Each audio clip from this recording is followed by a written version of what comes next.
akan memberi nilai apa-apa kepada kader Hidayatullah kalau dia tidak punya rasa tanggung jawab.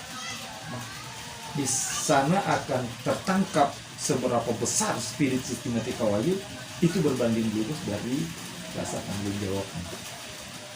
Tapi rasa tanggung jawab ini perlu dibekali oleh dua hal. Yang pertama, pengakuan akan kelemahan, keterbatasan diri, sehingga dia sangat membutuhkan jawaban. Yang memicu bekal yang kedua adalah keinginan besar untuk mendapatkan bantuan dari Allah.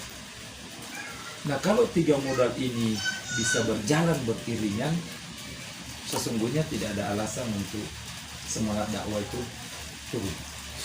Ditingkatkan terus rasa tanggung jawab,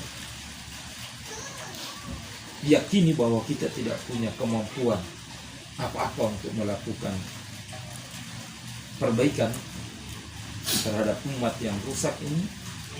Dan yang ketiga, kita sangat butuh dengan bantuan Allah.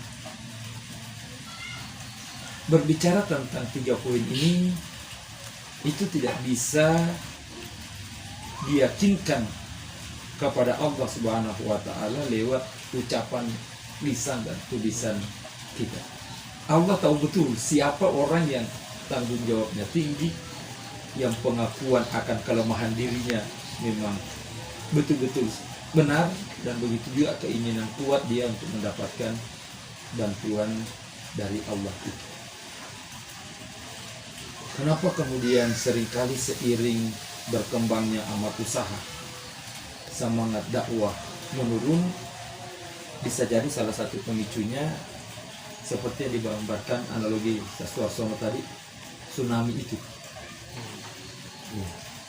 Ketika air surut, orang yang sudah tercerahkan tahu bahwa ini akan ada gelombang tsunami yang menyusul dan menghapus, menggilas kita semua.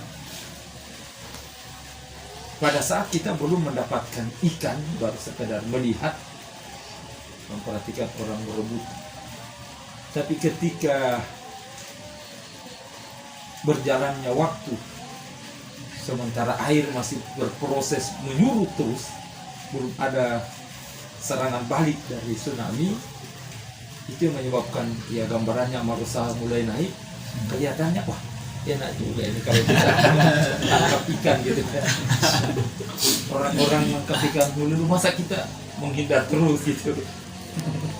Mungkin tsunami-nya masih lama, akhirnya kita mulai sedikit-sedikit ngais-ngais awalnya, ambil 1-2 ekor, akhirnya ketagihan, kerajian, akhirnya larut di situ.